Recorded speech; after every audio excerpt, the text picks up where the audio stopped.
This training provides an overview of requests for exceptions.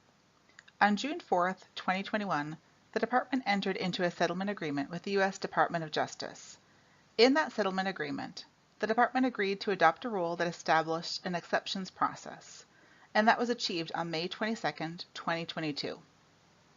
The purpose of the Request for Exceptions process is for members to receive adequate and appropriate services and supports. Those services and supports should be in the most integrated setting appropriate for the member's needs, consistent with Title II of the ADA, as well as Section 21 health and safety requirements. Requests for exceptions can be found at Chapter 2, Section 21.14 of the MaineCare Benefits Manual. This training is primarily intended for case managers that support Section 21 members, as the need for services and the right amount of those services is determined through assessment of functional need in a conflict-free manner. However, Section 21 waiver providers may also find this training useful for general knowledge, as they support members with approved exceptions.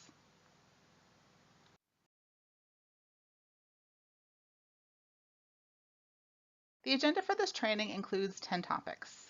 To begin, I want to ensure that those receiving this training understand the overarching needs that should be established in a request. Next, it's essential to highlight that only specific types of exceptions are available, and I will provide some examples. I will then explain some practical elements, including who may submit a request, what the form looks like, how to submit a request, separate rights maintained, and what to expect in terms of department review timeline. Finally, I will share information about decisions and appeals, duration of exceptions and reassessment, and where you can submit questions and find useful resources.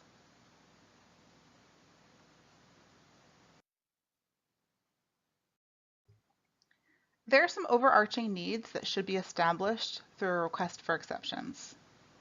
While I've not yet addressed the form for making the request for exceptions, please note that the form will directly ask about these needs, so it won't be possible to forget to address them. Requests for exceptions should clearly indicate that the exception is needed to ensure that a member has adequate and appropriate services in the most integrated setting appropriate. Additionally, the request for exceptions should show that the member needs the exception to avoid the risk of segregation in an institution, and that natural supports are not available to meet their needs.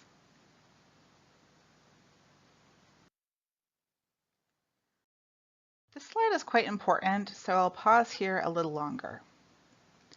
As I mentioned when discussing the agenda, only specific types of exceptions are available.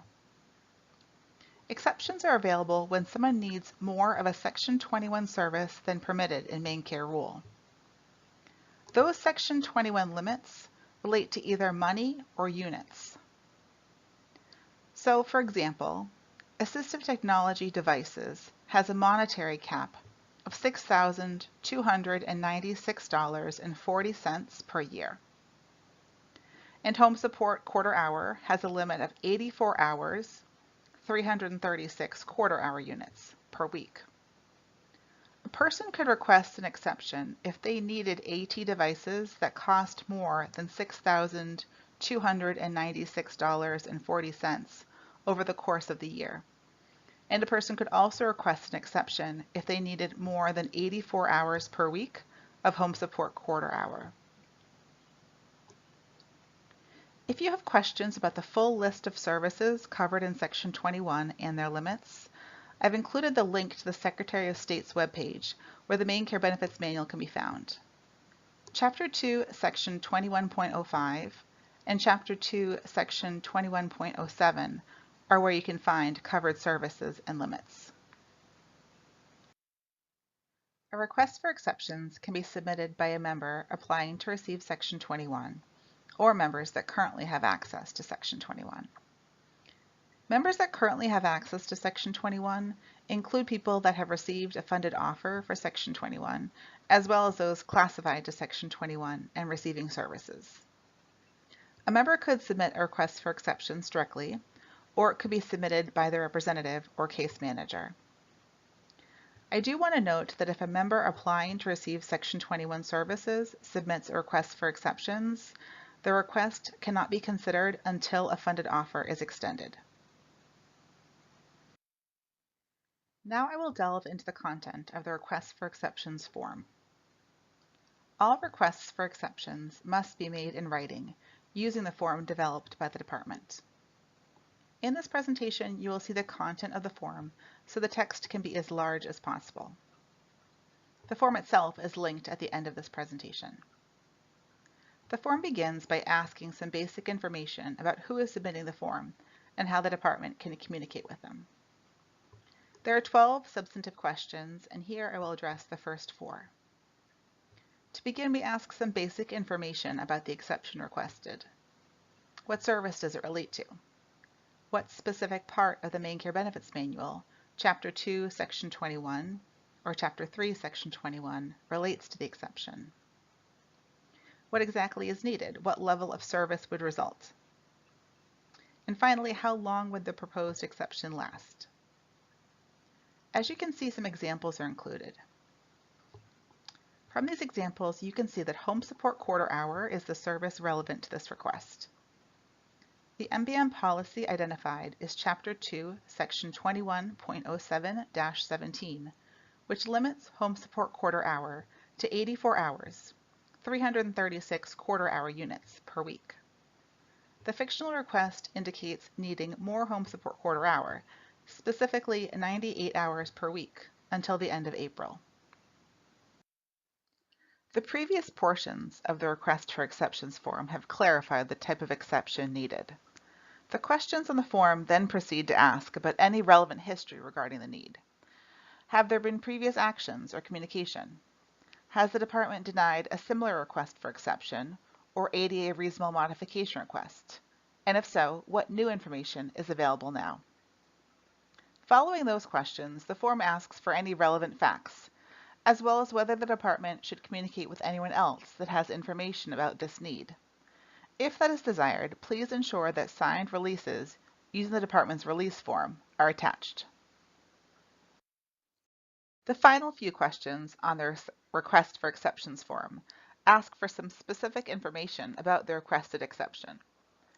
All these questions relate to criteria impacting the department's decision, so it's important to answer them as clearly and completely as possible. At the end of the Requests for Exceptions form, there's information regarding where to submit the form. Please note that not all forms are submitted to the same place. This varies depending on whether someone is applying for Section 21 or currently has access to Section 21. It's important to know that separate rights and protections are still available after submitting a request for exceptions, such as the right to an administrative hearing on an appeal, the right to file a grievance, and the right to make a complaint.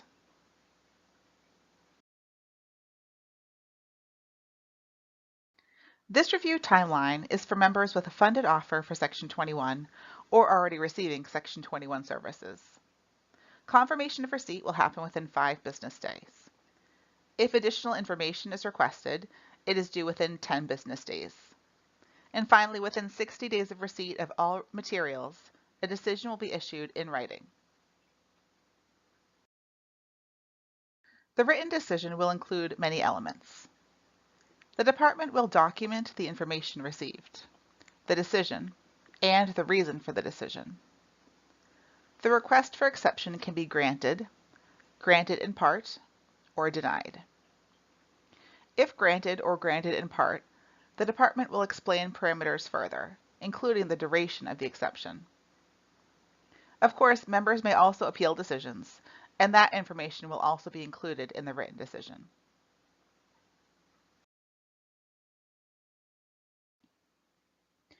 Please note the approved exception and duration in the member's person-centered plan.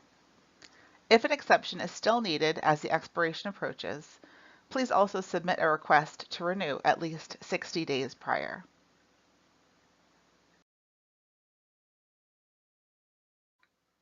To close, I want to note several key resources and where to submit questions.